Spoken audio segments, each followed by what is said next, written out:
ଦେଖନ୍ତୁ ଆସନ୍ତା 12 ତାରିଖ ପର୍ଯ୍ୟନ୍ତ ସିଂହବାହିନୀ କ୍ୟାମ୍ପ ଯୋଉଠି ଲାଗିବ ହୁଏତ ତୁଙ୍ଗ ବଜରଙ୍ଗୀ ନାଟକ ମଞ୍ଚସ୍ଥ ହେବନି ଏବଂ ପୀୟୁଷ ତ୍ରିପାଠୀ ମଧ୍ୟ ମଞ୍ଚକୁ ଚଢ଼ିବେନି।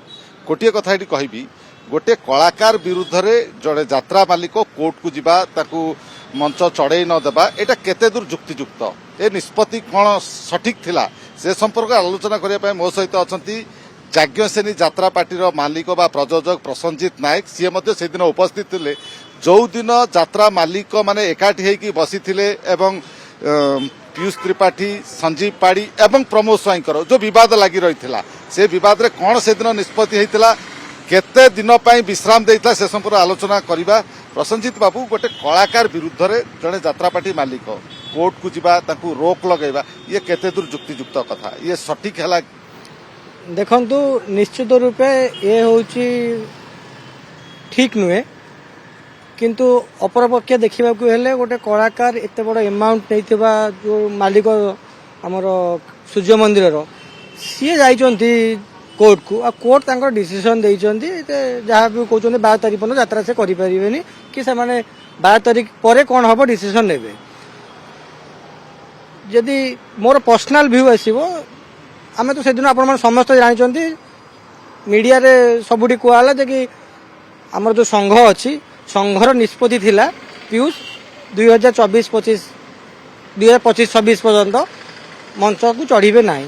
ତାପରେ ଆପୋଷ ବୁଝାମଣା କ'ଣ ହେଇଥିଲା, କ'ଣ କେତେ ପଇସା ଫେରା ହେଇଥିଲା, ସେଟା ସିଂହ ବାହିନୀର ମାଲିକ ଆଉ କାଳିଆ ବାବୁ ତାଙ୍କ ଭିତରେ ଅଣ୍ଡରଷ୍ଟାଣ୍ଡିଂ ହେଇକି କ'ଣ ହେଇଥିଲା ମାଲିକ ସଂଘ ମାନେ ଆପଣ ଯୋଉ ବସିଥିଲେ, ସେ ଟଙ୍କା ଫେରେଇଥିଲେ, ସଞ୍ଜୀବ ପାଢ଼ୀଙ୍କୁ ଟଙ୍କା ଫେରେଇଥିଲେ, ପ୍ରମୋଦ ସ୍ୱାଇଁଙ୍କୁ ଟଙ୍କା ଫେରେଇଥିଲେ, ପୁଣି 1 ବର୍ଷ ବିଶ୍ରାମ ଦିଆଯାଇଥିଲା, ତା ଭିତରେ ପୁଣି ଏ ବିବାଦ କେମିତି? ନାଇଁ, ତାପରେ ବି ତାଙ୍କର ଡିସ୍କସନ୍ ସରି ନଥିଲା।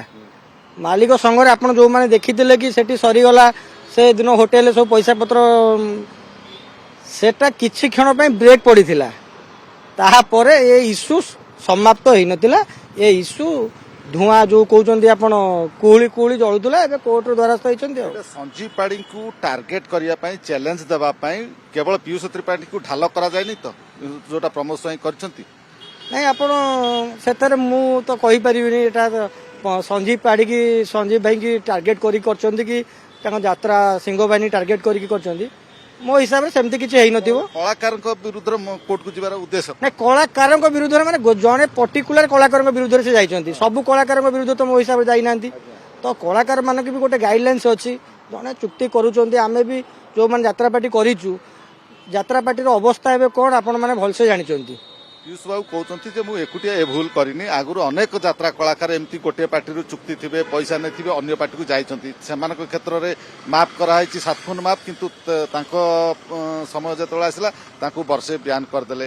ପୁଣି ଯାତ୍ରା ମାଲିକ ସଂଘ ନିଷ୍ପତ୍ତି ନେଲେ ଯେ ପୁଣି ଯାତ୍ରା ଋତୁରେ, ଆଗାମୀ ଯାତ୍ରା ଋତୁରେ ପୀୟୁଷ କେଉଁଠି କରିବେ ସେ ନିଷ୍ପତ୍ତି ଯାତ୍ରା ମାଲିକ କରିବେ, ତା ମାନେ ତ ସଞ୍ଜୀବ ପାଢ଼ୀଙ୍କ ବିରୁଦ୍ଧରେ ନିଷ୍ପତ୍ତି ଯାଉଛି। ନାଇଁ, ସେ ଯୋଉ କହୁଥିଲେ 2025-26 ପରେ ସେ କୋଉଠି ଯାତ୍ରା କରିବେ, ଏଟା ତାଙ୍କ ପର୍ସନାଲ ଡିସିସନ ରହିବ। ସେଥିରେ ତ ମାଲିକ ସଂଘ କୌଣସି ମାନେ ତା ଦେହରେ ହସ୍ତକ୍ଷେପ କରିନଥିଲା। ଏ 25-26 ପାଇଁ ସମସ୍ତେ ବସିଥିଲେ। ମୋ ହିସାବରେ ସେଇ 25-26 ପାଇଁ ମାଲିକ ସଂଘ କହିଥିଲା, ଯେହେତୁ ଏତେ ବଡ କଣ୍ଟ୍ରୋଭର୍ସି ଚାଲିଛି ଗୋଟେ କଳାକାର ନେଇକି, ଯାତ୍ରା ପାଇଁ ଏଟା ଗୋଟେ ଶୁଭଙ୍କର ନୁହେଁ, ସେଥିପାଇଁ ତାକୁ 25-26 ପାଇଁ ବ୍ୟାନ ତ ନୁହେଁ, ତାଙ୍କ ସ୍ୱଇଚ୍ଛାରେ ପୀୟୁଷ କହିଥିଲେ। ଆମ ଚିଠି ଲେଖିଥିଲେ, ସଂଘ ବ୍ୟାନ କରିନି, ସିଏ ନିଜେ କହିଥିଲେ ଆଜ୍ଞା ମୁଁ 25-26 ପାଇଁ କରିବିନି। ସିଏ ଏବେ ନିଜେ ବୋଧେ ସୁସ୍ଥ ହେଲେ, ସେ 25-26 ପାଇଁ ଗଲେ। କାଳିଆ ବାବୁ ନିଜେ ତାଙ୍କର କେସ୍ କଲେ। କାଳିଆ ବାବୁ ତାଙ୍କର, ଆମେ ଯାହା ମିଡିଆରୁ ଜାଣୁଛୁ, କାଳିଆ ବାବୁଙ୍କ ଅର୍ଡର ଅଛି 12 ତାରିଖ ଦିନ ହବନି, ତଥାପି ତ କାଲି ଯାତ୍ରା କରୁଛନ୍ତି। ଯେହେତୁ ଅର୍ଡର କପି ପାଇନାହାନ୍ତି ପୀୟୁଷ ବାବୁ, ସେଥିପାଇଁ କହିଲେ ଅର୍ଡର କପି ପାଇନି, ମୁଁ ମଞ୍ଚ ଚଢ଼ିବି, ଯୋଉଦିନ ଅର୍ଡର କପି ପାଇବି ତାହେଲେ ଆଇନର ପରାମର୍ଶ ନେଇକି, ଆଇନ ବିଶେଷଜ୍ଞଙ୍କ ପରାମର୍ଶ ନେଇକି ସେ ନିଷ୍ପତ୍ତି ନେବେ। ହଁ, ସେଟା ବି ତାଙ୍କର ବ୍ୟକ୍ତିଗତ ନିଷ୍ପତ୍ତି, ସେଟା ବି କାଳିଆ ବାବୁ ଯୋଉ ଆଗକୁ ଖଣ୍ଡଗିରି ଯାତ୍ରା ଅଛି, ହାଇ ବଜେଟ୍ ପାର୍ଟି ହଉଛି ସିଂହ ବାହିନୀ ସଞ୍ଜୀବ ପାଢ଼ୀଙ୍କର, ସଞ୍ଜୀବ ବାବୁଙ୍କୁ ଚେକ୍ ଦେବା ପାଇଁ ଇଏ ଗୋଟେ ଆପଣ ମାଲିକ ମାନଙ୍କର ଗୋଟେ ଷଡ଼ଯନ୍ତ୍ର ହେଇଛି ବୋଲି ଯାହା ପୀୟୁଷ ବାବୁ ଅଭିଯୋଗ କରୁଛନ୍ତି। ନାଇଁ, ଯଦି ପୀୟୁଷ ବାବୁ କହିଥିବେ ମାଲିକ ମାନେ ଷଡ଼ଯନ୍ତ୍ର କରୁଛନ୍ତି, ଏ ସମ୍ପୂର୍ଣ୍ଣ ଭିତ୍ତିହୀନ।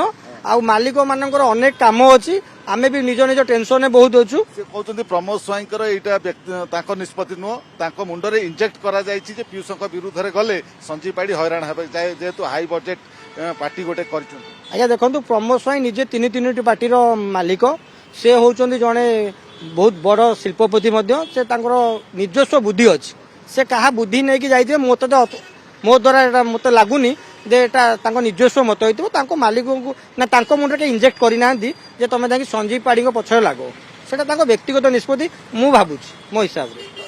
এইটার শেষ কোটি আপনার দেখুছেন?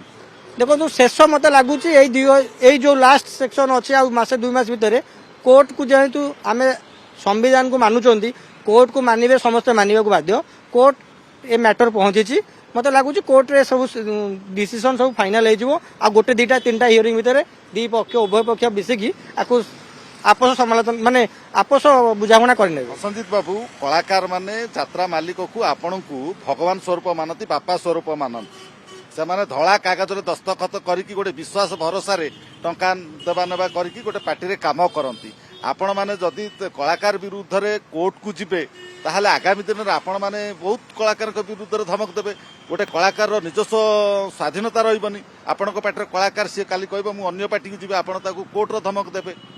ନାଇଁ ଦେଖନ୍ତୁ ଆପଣ ଯୋଉ ଏ ଯୋଉ କୋଶ୍ଚିନ୍ କରୁଛନ୍ତି କଳାକାରଙ୍କର ସ୍ୱାଧୀନତା ରହିବନି ଏସବୁ ଭିତ୍ତିହୀନ କଳାକାର ମାନେ ବୁଝି ସୁଝି ତାଙ୍କ ଆକାଉଣ୍ଟକୁ ପଇସା ନେଉଛନ୍ତି ସେମାନେ ଆଜ୍ଞା ଯୋଉ କାଗଜକୁ ଗୁଣ୍ଡି କାଗଜ ନ ଭାବନ୍ତୁ କୋର୍ଟର ଯୋଉ କାଗଜଟି ଅଛି ସେଟାର ଭ୍ୟାଲୁ ଅଛି ସେ ଷ୍ଟାମ୍ପ ପେପର ହଉ କି ଆପଣ ରେଜିଷ୍ଟ୍ରି ଏଗ୍ରିମେଣ୍ଟ ହଉ ଏଗ୍ରିମେଣ୍ଟ ଆଜ୍ଞା କୌଣସି ଏଗ୍ରିମେଣ୍ଟ ଫଲ୍ସ ନଥାଏ ଆଉ ରେଭିନ୍ୟୁ ଉପରେ ଯୋଉମାନେ ସିଗ୍ନେଚର କରିକି ଆପଣ ମନି ରିସିପ୍ଟରେ ପଇସା ନେଉଛନ୍ତି ତାର ବି ଭ୍ୟାଲୁ ଅଛି ସବୁ ଜିନିଷର ଭ୍ୟାଲୁ ଅଛି ପଇସା ନେଲା ବେଳେ ଭାବିଛନ୍ତି କି ନେଲେ ଆପଣ ସେଇ ଯୋଉ ପାର୍ଟି ପାଇଁ ଏଗ୍ରିମେଣ୍ଟ କରିବେ ସେଇ ପାର୍ଟିରେ ଯଦି ନାଚ କରିବେ ଏସବୁ ପ୍ରକାର ପରିସ୍ଥିତି ଆସିବ ନାହିଁ ଆଉ ସମସ୍ତେ ଶୃଙ୍ଖଳାରେ ଚାଲିବ ଯଦି ବିଶୃଙ୍ଖଳା ଯୋଉମାନେ କରିବେ ତାଙ୍କ ପାଇଁ ଆଇନ ଅଛି। ଆପଣଙ୍କ ମାଲିକ ମାନେ କଣ ବିଶୃଙ୍ଖଳା କରୁନାହାନ୍ତି? ନାଇଁ ନାଇଁ ଆଜ୍ଞା ସେଟା ତ ଶୁଣ ବିଶୃଙ୍ଖଳା ସବୁଠି ଅଛି ଖାଲି କଳାକାର ମାନଙ୍କ ପାଖରେ ବିଶୃଙ୍ଖଳା ଅଛି ମାଲିକ ପାଖରେ ବିଶୃଙ୍ଖଳା ନାହିଁ କହିଲେ ଅତ୍ୟୁକ୍ତି ହବ ନାହିଁ ମାଲିକ ମାନଙ୍କ ଭିତରେ ଯଦି ଠିକ ଥାନ୍ତା ମତେ ଲାଗୁନି ଏସବୁ ଏତେ ବଡ ଜାଗାକୁ ଯାଆନ୍ତା ଆପଣ ଯୋଉଟା କହୁଛନ୍ତି ମୁଁ ସେଟା ଆଡମିଟ୍ କରୁଛି ମାଲିକ ମାନଙ୍କ ଭିତରେ ବି ଠିକ ନାହିଁ। এই যে যাত্রা জগତରେ ପିୟୁଷକୁ ନେଇକି ଯୋଉ ଝଡ଼ ଉଠୁଛି ଏହାର ସମାଧାନ ହେବା ଅତି ଶୀଘ୍ର ଉଚିତ ନା ନୁହଁ? ନିଶ୍ଚିତ ମୁଁ ଆଶା କରିବି ଏ ଯୋଉ ମାନେ ଝଡ଼ ଉଠୁଛି ଇଏ ଯାତ୍ରା ପାଇଁ ଶୁଭଙ୍କର ନୁହେଁ ଗୋଟେ ଆର ସେକ୍ସନ ଏମିତି ହେଇ ପଳେଇଲା ଯାତ୍ରା ଜଗତକୁ କ'ଣ ସମସ୍ତେ ବିଜନେସ୍ କରୁଛନ୍ତି ସମସ୍ତେ ଜାଣିଛନ୍ତି।